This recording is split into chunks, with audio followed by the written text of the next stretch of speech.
Well, there are a lot of theories about it. I mean, it doesn't look like probably Matthew's just like lying about it. Imagine a chapter of the Bible, lost for centuries, suddenly coming back, but not as we expected. AI has helped scholars reconstruct this lost chapter, revealing eerie warnings and surprising truths that challenge everything we thought we knew about history. What could this mean for our future? Join us as we uncover the details behind this powerful discovery, what the newly recovered text revealed.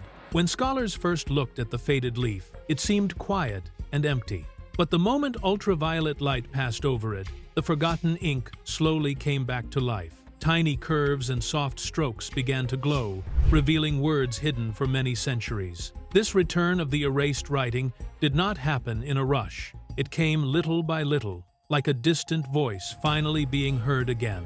Technology helped, but the heart of the work remained human eyes, making careful choices that guided every step. The ultraviolet images showed shapes that could not be seen in normal light. These faint marks became the foundation for a full reconstruction. Artificial intelligence helped by grouping tiny traces and matching them to known handwriting patterns. But every decision about what a letter truly was, or how a line should flow, came from trained scholars who knew the habits of early Syriac scribes. Nothing was guessed, nothing was forced. The work moved forward only when the visible evidence allowed it. The most surprising detail appeared in the opening lines of the grain field scene. In most versions, the disciples simply pluck grain and eat it. But this leaf shows one more gesture. It explains that they rubbed the grain in their hands. This small motion might seem simple, yet it changes the whole scene.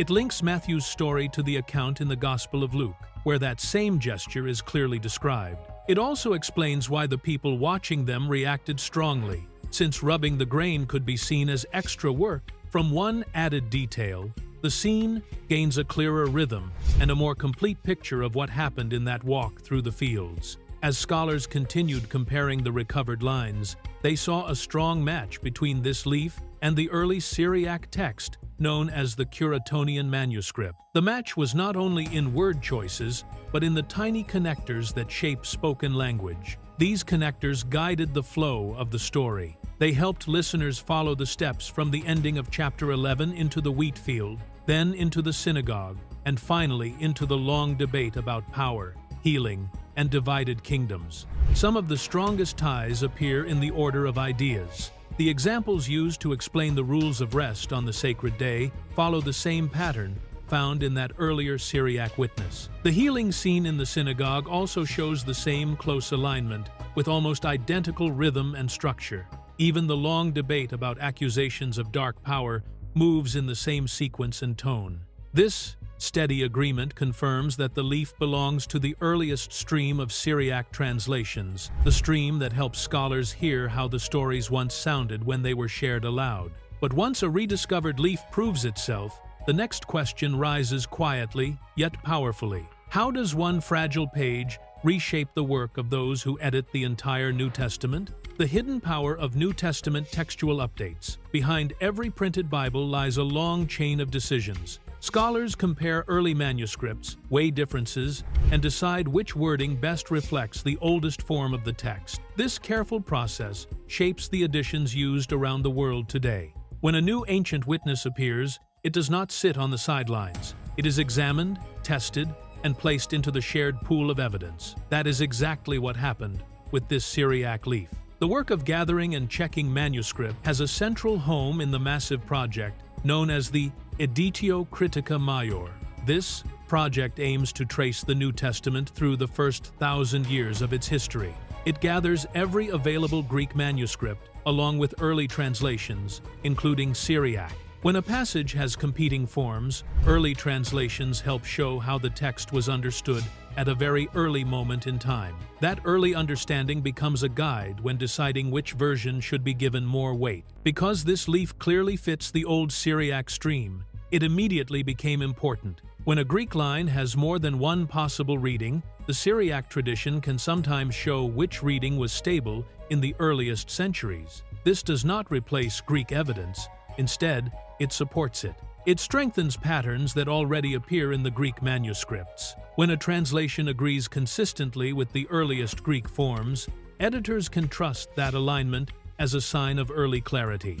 Modern printed Bibles often include small notes that show where manuscripts differ. These notes come directly from the scholarly apparatus built by projects like the Editio Critica Maior. When a newly recovered early witness is added to the pool, it becomes part of that apparatus. Over time, its readings appear in those quiet lines of notes at the bottom of printed pages. These notes help translators and readers understand the history behind each line. The Syriac leaf does not rewrite the Gospel of Matthew. The overall story remains the same, but the presence of this early witness helps confirm the shape and rhythm of each scene. It also helps resolve small uncertainties. When editors review older editions, this leaf gives them stronger support when choosing how to present certain lines. It sharpens the picture instead of changing it. Once the leaf was studied, confirmed, and placed in the proper stream, its readings were recorded and compared with existing evidence. That information flows directly into the tools used by editors around the world. Because the editing process is ongoing, the leaf's influence begins quickly. It does not wait for a new printed book. It enters the digital record and becomes part of every future update. In order to understand these revelations, we need to take a look at how these texts were discovered. How a 6th century leaf resurfaced in the Vatican. The story of the 6th century leaf begins with a simple truth of the ancient world. Writing material was precious. Parchment came from carefully prepared animal skin, and every sheet required long hours of labor. When supplies ran low, scribes did not throw old pages away. Instead, they reused them. This practice allowed many older texts to survive inside newer books, hiding beneath layers of ink, like memories waiting to rise again. The Vatican leaf is one of those survivors. Its journey shows how determination, chance, and careful hands allowed a small piece of Matthew to stay alive far longer than anyone expected. This leaf originally carried a continuous run from the Gospel of Matthew, covering part of chapter 11, and moving into the early verses of chapter 12. It belonged to a Syriac manuscript written during the early centuries of Eastern Christianity. At some point, the main codex was trimmed, broken, and scattered. Most pages disappeared, yet this single leaf was chosen for reuse. It was cut, folded, and sewn into a Georgian liturgical binding, where it served as support rather than text. This simple act allowed it to escape the usual fate of discarded manuscripts. The reuse turned the leaf into a palimpsest, a page where the older writing sits beneath a later layer. In many cases, the first text is washed or scraped before the new writing goes over it.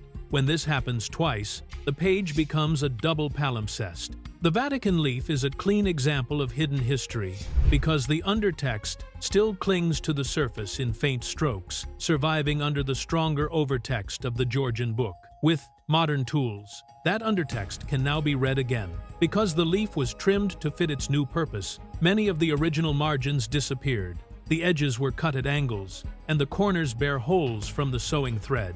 Even with these losses, the remaining lines offer enough information to reconstruct the shape of the original codex. Scholars can tell it once belonged to a larger, carefully copied volume written in steady 6th century handwriting.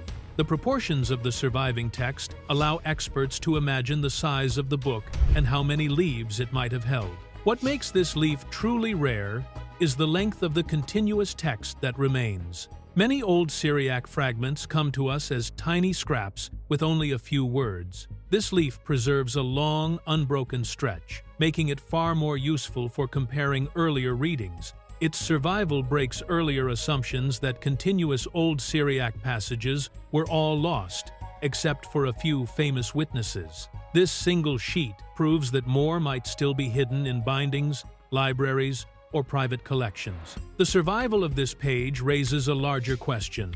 What ancient world did it come from, and what early stream of gospel language shaped its lines? Tracking the earliest gospel translations. To understand the value of the Vatican leaf, one must step into the long river of early Syriac translation. The Old Syriac stream represents some of the earliest attempts to bring the gospel story into the everyday speech of Eastern Christian communities. It grew from Aramaic-based dialects spoken across the region, forming a bridge between Greek originals and the people who heard the message in familiar sounds. This tradition preserves a window into the earliest phase of gospel understanding. The old Syriac tradition came before the later standardized Peshitta. While the Peshitta shaped the life of many churches, the older translations carry a freer and more flexible style. They hold oral rhythms that connect back to spoken teaching rather than polished school tradition. When readers study old Syriac lines, they often hear the echoes of early storytelling and community memory. This makes every preserved leaf important, especially when it belongs to a continuous passage. The Vatican leaf joins a small family of old Syriac witnesses. The Curatonianus and the Syriac Sinaiticus are the main complete examples. Alongside them stand scattered fragments from different places and periods. Each one adds another voice to the early history of the gospel text. The Vatican leaf becomes the fourth witness with a substantial run of Matthew, which makes it more than a simple fragment.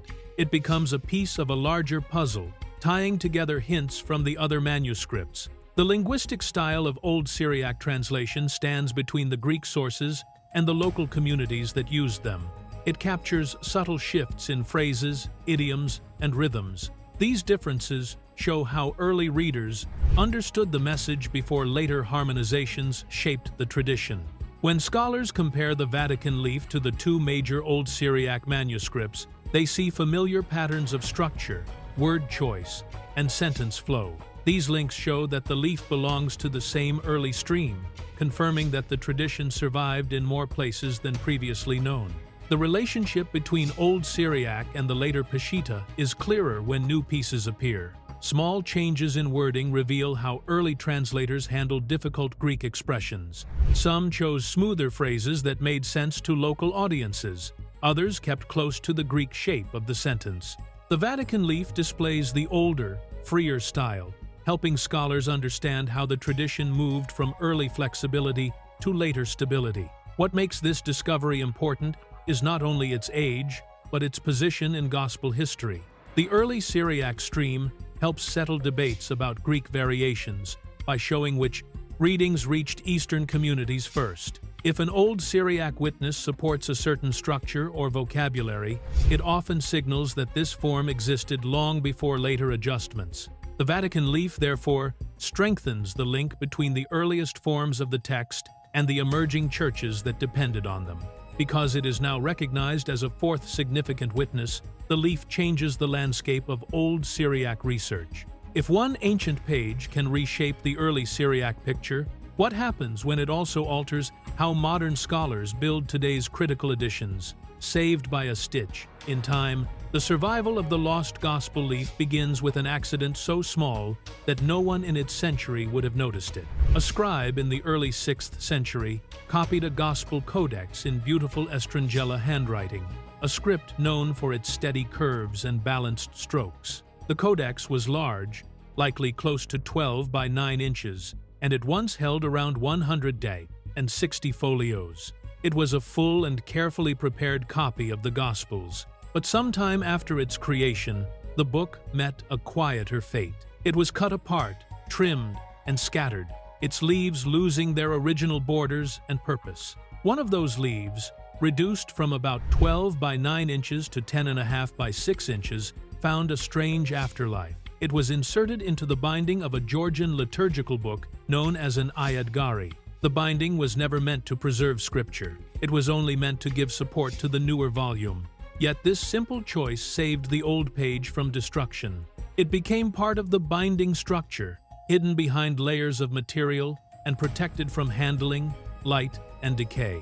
This choice kept the undertext alive when the rest of its parent codex disappeared. Archaeological reconstruction has allowed scholars to follow the trail backward. The trimming marks show how the leaf was cut to fit the smaller Georgian book. Stitch holes reveal where it was folded and secured. Even the faint pressure lines on the parchment offer clues about how it was positioned in the binding. Each detail helps experts rebuild the journey of the leaf, from a complete gospel codex to a hidden support. These clues also confirm that the page comes from a manuscript written in early 6th century Estrangela script. Its letter shapes and spacing match other examples from the same period, giving strong support to its dating. For many years, the leaf remained unnoticed. It slipped quietly through catalogs, misidentified or overlooked because the overtext of the Georgian binding distracted most viewers. It was not until the year 2010 that someone recognized the Syriac undertext. After this rediscovery, the page entered a slow but steady path toward wider recognition. In the year 2020, it was digitized, allowing scholars around the world to study the faint lines using modern imaging.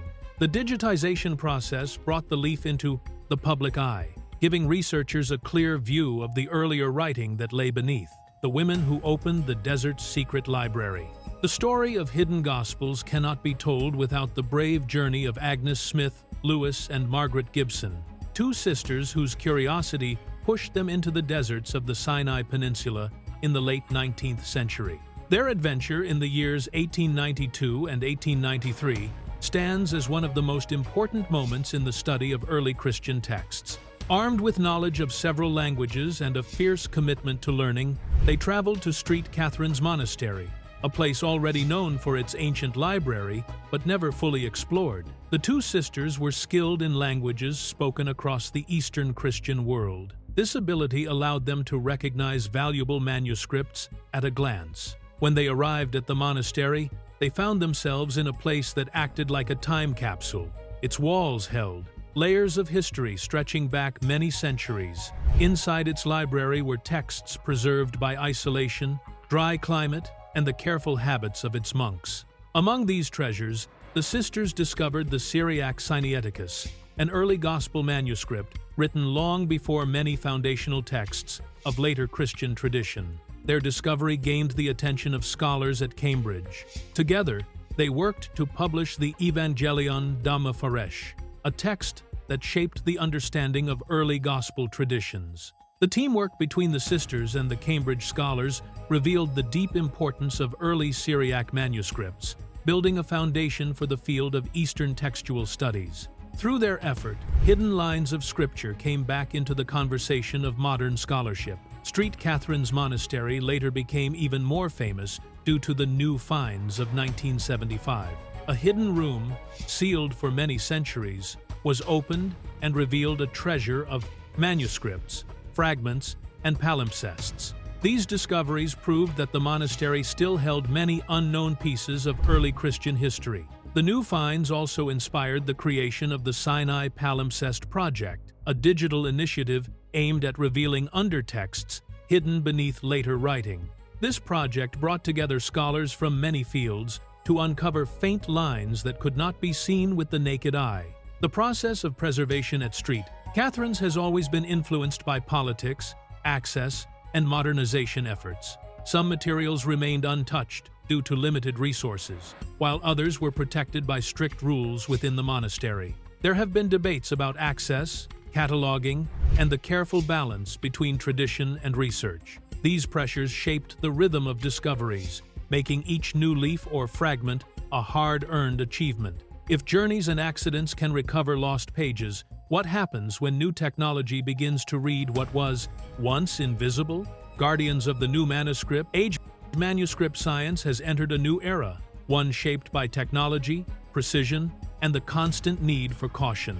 Ancient texts now stand at the crossroads of breakthrough discoveries and modern risks. Scholars rely on tools that did not exist a generation ago, and these tools allow them to see deeper, date more accurately, and detect signs of forgery with far greater confidence. This new frontier blends old parchment with cutting-edge research, creating a space where science, history, and careful judgment work side by side. Radiocarbon labs have become central to this transformation. At the University of Groningen, experts have refined methods for testing the age of manuscripts. Their work with Dead Sea Scroll materials sparked a major recalibration of dating ranges. These improvements allow researchers to measure tiny samples and get more reliable results. Even small shifts in the calibration curve can change how historians understand entire collections. This precision means that manuscripts can be placed more clearly within their historical settings. Artificial intelligence has also stepped forward as an important ally. Programs like Enoch and other handwriting recognition tools can analyze letter shapes, trace patterns across pages, and identify unique scribal habits. These tools helped reveal that the great Isaiah scroll, long believed to have been written by a single scribe, was copied by two individuals whose styles blended so closely that the human eye missed the difference for decades. AI uncovered that hidden hand change by measuring tiny variations and comparing them across large sections of text. This new ability allows scholars to map scribal identity in ways once thought impossible.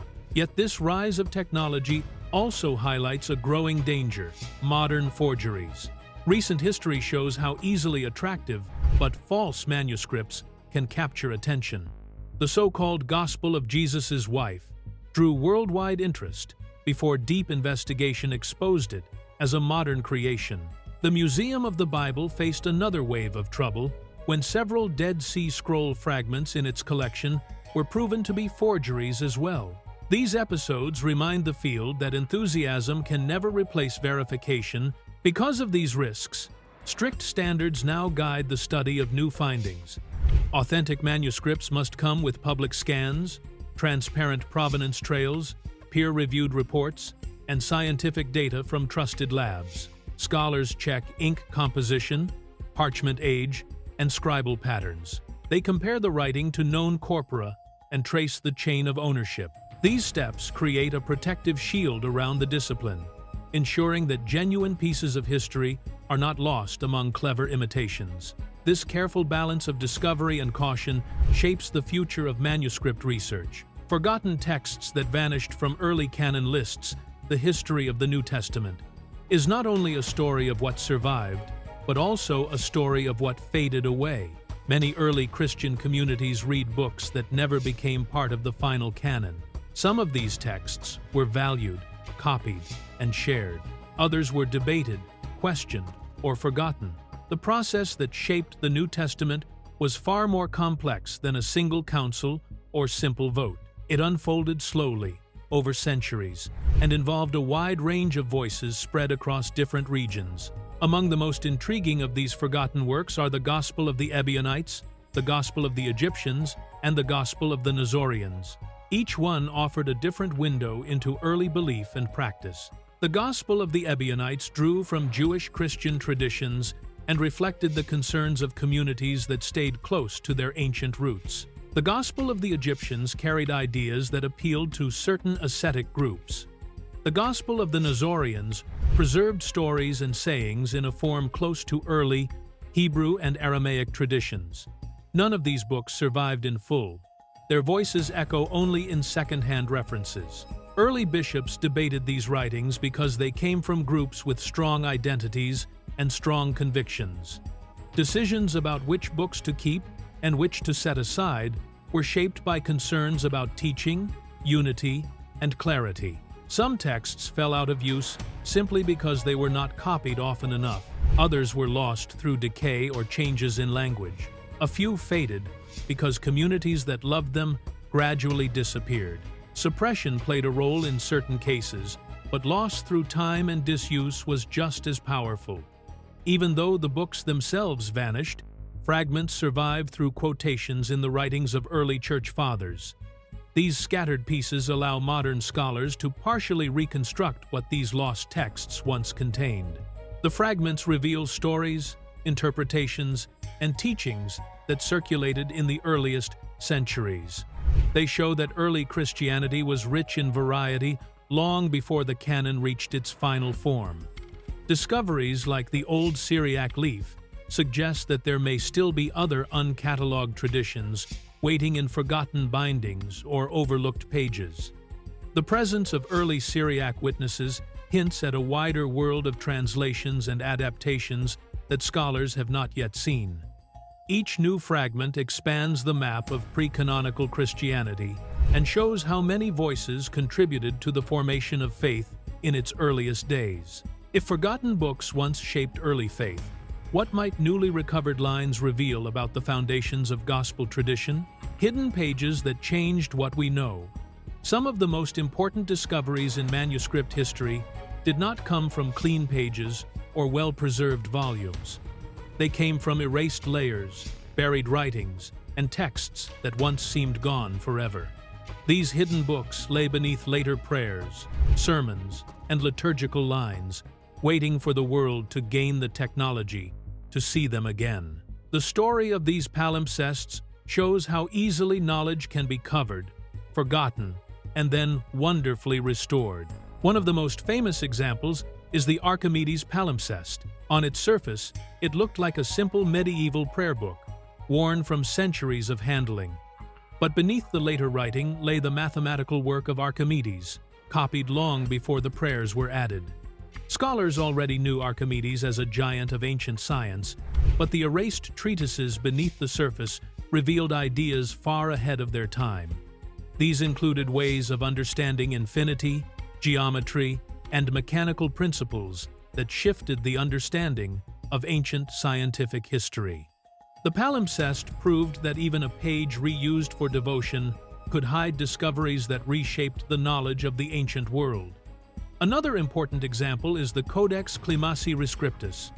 Like many reused manuscripts, it carried a later layer of religious writing on top. But under that newer text lay early Christian Palestinian Aramaic material, one of the closest linguistic windows into the spoken world of early believers. These hidden lines helped scholars understand how certain stories and teachings were heard in communities that lived between Greek and Semitic worlds. The Codex also contained other layers that preserved unexpected treasures, giving researchers access to voices that had been silent for many centuries.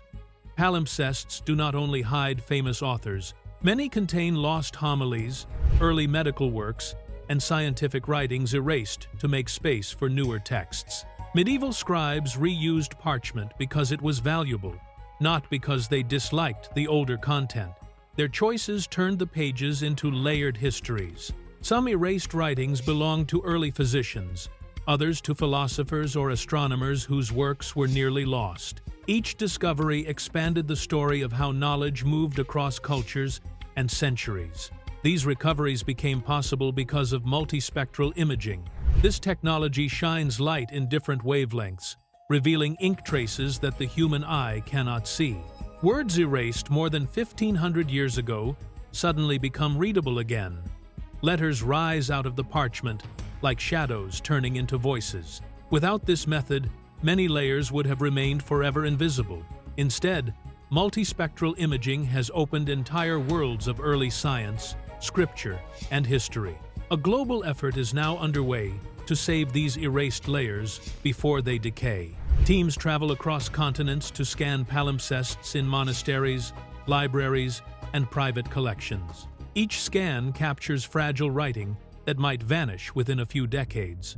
But even as hidden words return to life, whispers remain about other manuscripts locked away where no scanner has yet reached. Secrets locked behind ancient doors. While many discoveries come from reopened bindings and recovered palimpsests, some of the most intriguing possibilities lie in places scholars cannot yet see. Across the world are libraries, storerooms, and private vaults, rumored to hold manuscripts that have never been catalogued or studied.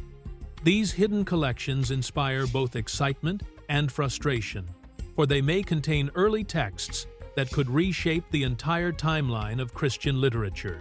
The search for these unseen volumes has become one of the most intense pursuits in manuscript research. One of the most frequently discussed regions is Mount Athos, where ancient monastic libraries preserve thousands of Greek manuscripts. Many have been catalogued, but others remain sealed in rooms that only certain monks may enter. Strict traditions, combined with protective attitudes toward heritage, mean that some manuscripts have not been seen by scholars for generations. Researchers can only guess at what lies behind those doors. Earlier gospel copies, forgotten commentaries, or rare translations that could answer long-standing questions.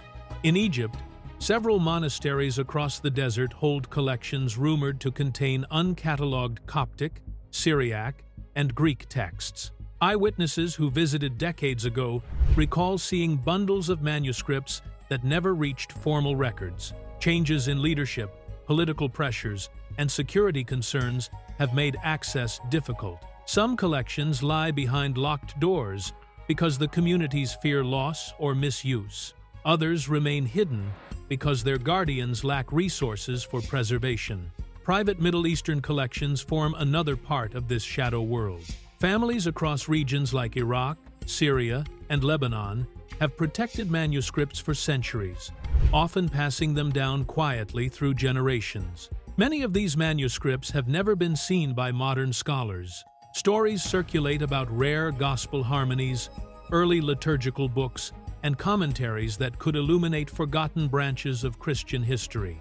But political instability, conflict, and displacement have forced many families to hide or relocate their treasures, making access more uncertain than ever. Political and legal obstacles shape this hidden landscape. Governments and religious authorities may restrict scholars out of concern for cultural protection or fear of losing artifacts. Some regions face unrest, making travel impossible.